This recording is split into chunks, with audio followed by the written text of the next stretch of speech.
नरेंद्र मोदी ने चीन के तियानजिन में चल रहे शंघाई सहयोग संगठन के शिखर सम्मेलन में बोलते हुए आतंकवाद को दुनिया के लिए सबसे बड़ा खतरा बताया है। जी हां, पीएम मोदी ने पाकिस्तानी प्रधानमंत्री शहबाज शरीफ के सामने ही कहा कि पहलगाम में दुनिया ने आतंक का घिनौना रूप देखा है। पीएम मोदी ने यहां कहा कि भारत पिछले 4 दशकों से आतंकवाद का दंश झेल रहा है। हाल ही में हमने पहलगाम में आतंकवाद का घिनौना रूप देखा। इस दुख की घड़ी में जो मित्र देश हमारे साथ खड़े रहे, मैं उनका आभार व्यक्त करता हूं। वहीं ये पहलगाम हमला मानवता में विश्वास रखने वाले हर देश और व्यक्ति को खुली चुनौती थी। ऐसे में सवाल उठना स्वाभाविक है कि क्या कुछ देशों द्वारा आतंकवाद को खुला समर्थन हमें स्वीकार्य हो सकता है।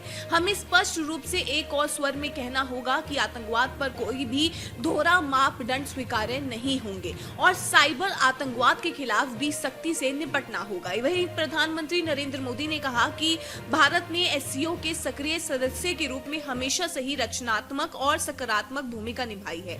एससीओ को लेकर भारत का दृष्टिकोण और नीति 3 महत्वपूर्ण स्तंभों पर आधारित रही है। एस यानी सिक्योरिटी, सी यानी कनेक्टिविटी और ओ यानी अपॉर्चुनिटी।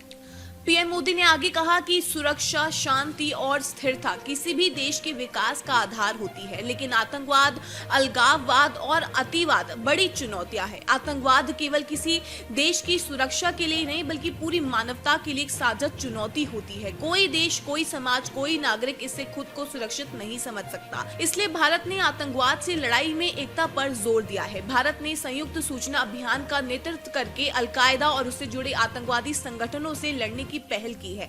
हमने आतंकवाद के खिलाफ आवाज उठाई है। इससे मिले समर्थन के लिए मैं आभार भी व्यक्त करता हूं। उन्होंने आगे कहा कि ऐसे हमलों के अपराधियों, साजिशकर्ताओं और आतंक को बढ़ावा देने वालों को न्याय के कटघरे में लाना जरूर जाना चाहिए। वहीं एससीओ बैठक को संबोधित करते हुए चीन के राष्ट्रपति शी जिनपिंग ने भी कहा कि ये संगठन आतंकवाद, अलगाववाद और उग्रवाद के खिलाफ है। अब इशारों ही इशारों में पाकिस्तान को कड़ा संदेश दे दिया गया है।